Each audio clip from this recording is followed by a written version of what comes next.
What's going on, ladies and gentlemen? It's Daniel, and welcome back to our video. Today, we are talking about Ty Gibbs and asking, is he the real deal or not? And the reason we're talking about Ty Gibbs and if he is the real deal or not is because of what he's been able to do so far in the Arca Menard series and Xfinity series and not much limited experience so far. Let's first of all take a look at his Arca Menard stats so far from this point back in 2019 to now. So far, Ty Gibbs has 29 career starts in the Arca Menard series, and so far he has 9 wins, 21 top 5s, and 25 top 10s, with an average finish of 4.7. What's something that is really crazy to note is Riley Herbst in that same equipment has only 2 career victories, and he has 2 less top 5s in 51 starts than Ty Gibbs in that same equipment. Ty Gibbs is absolutely killing the game at only 18 years old, by the way. He was doing this at 16 years old back in 2019. He's been absolutely killing it, and he's been doing an incredible job so far in the Arca Menard series.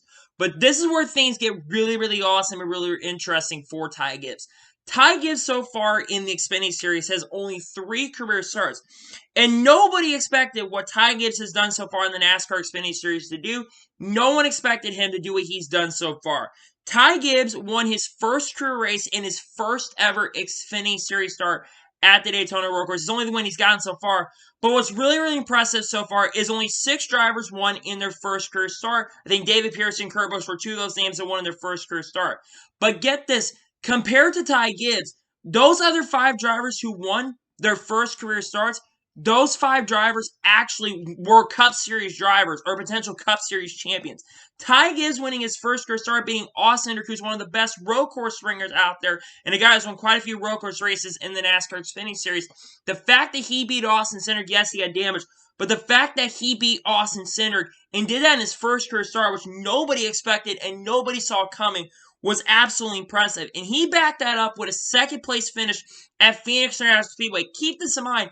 At Phoenix, he had to start back in 27th position at Phoenix International Speedway. He drove his way up to front. Yes, he won earlier that the day before at Phoenix International Speedway in the ARCA Series, but he was able to go out there and almost win at Phoenix in the NASCAR Xfinity Series and go and sweep the weekend for the races that he was supposed to run. He ended up finishing second. Yes, it was a crazy finish, but he was able to drive up to second.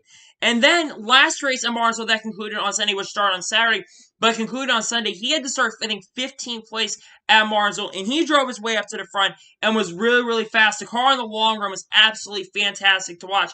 And he actually ended up passing Josh Berry to dominate car for a little bit, and he ended up leading quite a few laps in the Xfinity Series, but at the end of the day, he got passed by Josh Berry. His tires kind of fell off, and he fell back and finished 4th. But that's what's crazy is that he has not finished worse than 4th, and his average finish is a 2.3 average finish in the NASCAR Xfinity Series. And that's where the question lies. Is he actually the real deal? Because a lot of people are going to look at Ty Gibbs and are not going to give the credit that he deserves because Ty Gibbs' grandfather is Joe Gibbs. And of course, with him being the grandson of Joe Gibbs, he's probably going to get some really, really good equipment, and Joe Gibbs is going to give him the equipment that he deserves.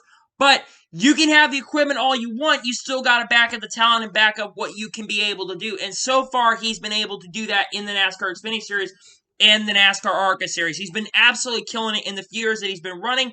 And I think that for a long time going forward, I think he is going to do very well. I actually do believe that Ty Gibbs is someone who is going to go out there and he's going to be able to potentially win a NASCAR Xfinity Series championship one day. I absolutely think that in the ARCA Series, he is going to win the ARCA Championship in 2021.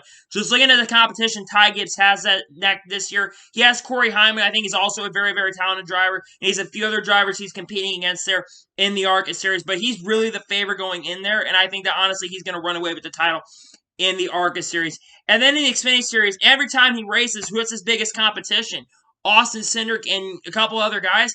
And keep this in mind, when Ty Gibbs is racing, he does not have any practice or qualify in this car. And the fact that he's been able to do that and have the speed he has with it being no practice and no qualifying is absolutely incredible. And another thing, yes, it is the All-Star car that he's running, the 54 car, which has drivers like Kyle Busch, Denny Hamlin running this year, even Mark Truex Jr. running once or twice this year. That does help, and he also has Chris Gabehart, a veteran crew chief. I'm not a big fan of Chris Gabehart. I don't think he's a vet. Well, is it Chris Gabehart? No, it's Chris Gale, excuse me, who's his crew chief, who's not the best crew chief, but he's been doing overall really good in this 54 car, and he fits really well in the NASCAR Xfinity Series. But that being said, you can have this all-star car. You still got to be able to perform in this equipment. You want another perfect example? Look at Stephen Wallace. Everybody thought that Stephen Wallace was going to be the second coming of Jesus when he started his NASCAR career. And Stephen Wallace never won an Xfinity Series race. I don't remember if he won some K&N races or the ARCA West races. When he raced there, he did nothing. Stephen Wallace was absolutely terrible driving for his dad. Brendan Gaughan even did more, was more competitive in those cars. Stephen Wallace did absolutely nothing throughout his career. He ran for his dad's team from 2007 to 2011, and then ran in 2012 in a select race in the 4-car, which of course had his dad's sponsorship backing with him, which is why Rusty Ball's kid, Stephen Wallace, in the car. And since Rusty's team shut down, he's been writing some late models for his dad, of course. Stephen Wallace would not have had the opportunity to race in NASCAR if it wasn't for his father, and he absolutely did nothing.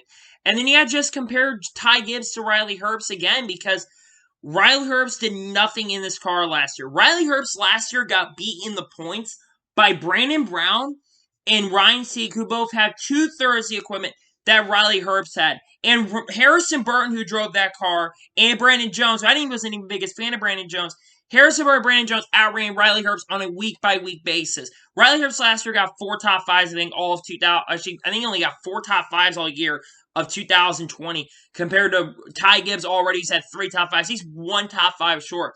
Talent matters a lot more.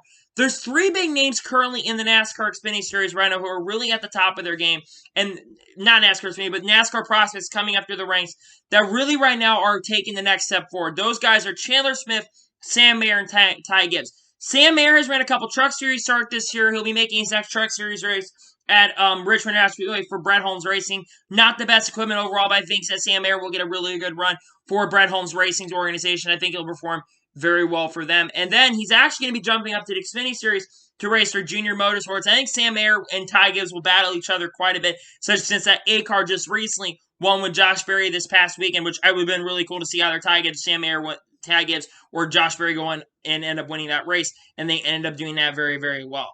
And I know that a lot of y'all are thinking, once again, that Ty Gibbs, being the grandson, we should not credit Ty Gibbs and ask, is he the real deal?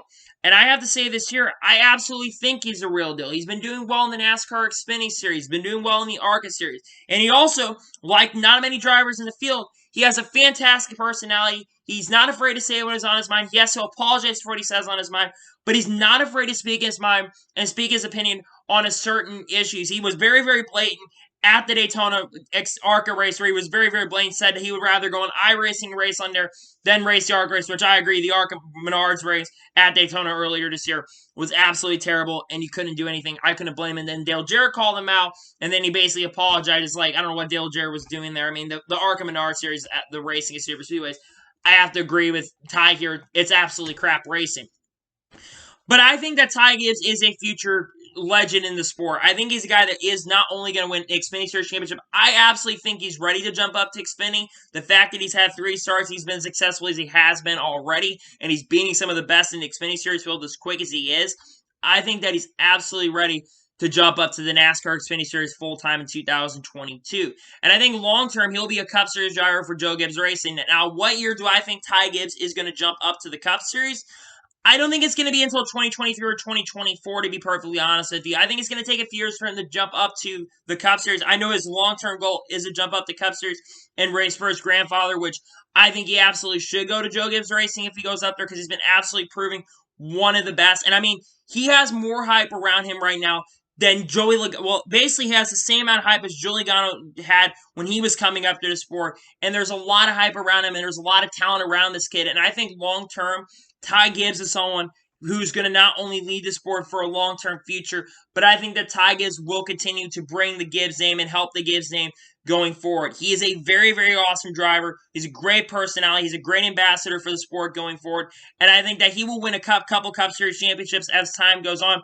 And I think he will be the leading driving force as the years go on and will lead the sport to a very glorious and a very awesome future. And I think he'll become a leader of Joe Gibbs Racing at some point in these next couple years. So, anyway, that is going to be for today's special video here on YouTube. I want to thank you guys for watching. Please like, subscribe to the channel, notification so you notified when a video does go live on my channel. Follow me on Twitter, Facebook, and Instagram, and support me on Patreon as well. Links are below for that, and combo your thoughts on today's video. Do you believe that Ty Gibbs is the actual real deal or not, or do you think that he's not a great driver overall? Let me know in the comments below. If you enjoyed today's video, make sure you do like so YouTube can recommend more of these great videos out to you guys. Do that, I would greatly and truly appreciate it. Anyway, like I said, I want to thank you guys for watching today's video, and I'll see you guys next time. Take care, everybody.